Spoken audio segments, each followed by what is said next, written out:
আসসালামু আলাইকুম সবাইকে। কি অবস্থা সবার? আশা করছি সবাই ভালো আছেন। আমার বাচ্চাও সালাম দিয়ে দিল আপনাদেরকে। তো আমরা একটু বাইরে গিয়েছিলাম। আমার নন্নসের শাশুড়ি অসুস্থ, খানপুর হসপিটালে অপারেশন হয়েছে। তো আন্টি অনেক দিন যাবৎ ভর্তি ছিল। অপারেশনের পর আমরা আবার সবাই একটু দেখতে যাচ্ছিলাম। আম্মু আগেই গিয়েছিল, একবার দেখে আসছে, কিন্তু আমাদের যাওয়া হয়নি। তো বাড়ির সামনে হয়, আমরা হেঁটেই চলে যাচ্ছি সবাই মিলে। হাঁটলেও বেশি সময় লাগে না, বড় জোর 5 মিনিট কি 10 মিনিট লাগে। আর মহসিন ক্লাবের গলিটার ভিতর দিয়ে চলে যাচ্ছিলাম, এখান দিয়ে গেলে আরও তাড়াতাড়ি হয়। এটা আমরা এসে পড়েছি।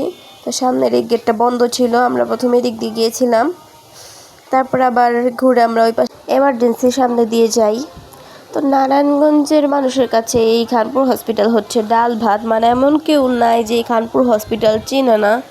নারায়ণগঞ্জের মানুষ যারা আছে, অন্যান্য এরিয়ার মানুষরাও চিনে। তো এই তো আমার মেয়ে তার ফুপির হাত ধরে ভিতরে চলে গেল। আর আমার ননসের শাশুড়ি দোতলায় রাখা হয়েছে ওনাকে। ওনার অপারেশনের পরে ওটি অবজারভেশন সবই দোতলায়। আর সাথে ওনাদের যে সার্জারির পরে যে রাখা হয় সেই ওয়ার্ডটাও দোতলাই ছিল। আমরা আবার সিঁড়ি দিয়ে উঠে গেলাম। আর যেহেতু অসুস্থ মানুষ ছিল, তো তেমন একটা ভিডিও ক্লিপ নেওয়া হয়নি। আমরা বসে কতক্ষণ কথাবার্তা বলার পরে তারপর আবার চলে আসছিলাম। তা আমার মেয়ে তার ফুপিকে রেখে আসবে না, সাথে নিয়ে আসবে। আর এই দেখেন হসপিটালের অবস্থা, হসপিটালের ভিতরে বিড়াল।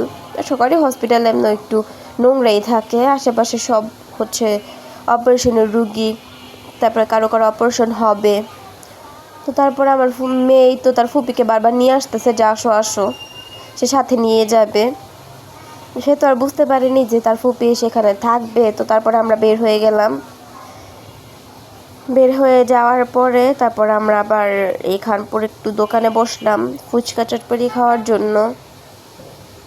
সন্ধ্যা হয়ে গিয়েছিল তখন, আমরা বিকাল দিকে গিয়েছিলাম, বের হতে হতে সন্ধ্যা হয়ে গেছে। তারপরে আমরা আবার এই দোকানটাতে বসলাম ফুচকা চটপটি খাওয়ার জন্য। আমরা সবসময় এই দোকানটাতেই বসি, যখনই ফুচকা খেতে আসি বা চটপটি খেতে আসি এই দোকানটার মধ্যেই বসি। তা আমার মেয়েও বসেছে এখানে, আমার শাশুড়ি আম্মু, ননদের মেয়ে। কি খাবে কি খাবে? তো আমি আবার ওর সাথে একটু দুষ্টুমি করছিলাম। ও বলতেছিল ফুচকা খাবে। আমি ওর জিজ্ঞেস করতেছিলাম কি খাবা, ও বলতেছিল যে ফুচকা খাবে। তারপরে আমরা আবার একটু খাওয়া দাওয়া করে তারপর আবার বাসার উদ্দেশ্যে রওনা করে দিব। আমার ননদ চলে যাবে তার বাসা, আমি আর আম্মু চলে যাবো আমাদের বাসায়। আমার মেয়ে এখানে ভয় পাচ্ছিল, বারবার বলতেছে ভূ আসবে ভূ আসবে, সে বলতেছিল ভূত আসবে। তারপরেই তো আমরা দুইজনই চটপটি নিয়েছিলাম। এই দোকানে চটপটিটাই মজা হয়। আমি ফুচকা তেমন একটা বেশি খাই না, কিন্তু চটপটিটা মজাই লাগে। তারপরেই তো আবার খাওয়া দাওয়া শেষ করে বাসার উদ্দেশ্যে রওনা করে দিলাম। আমার মেয়ে সবাইকে বাই বাই দিয়ে দিবে। আজকের ভিডিওটা এই পর্যন্তই, দেখা হচ্ছে নেক্সট ভিডিওতে। আল্লাহ হাফিজ।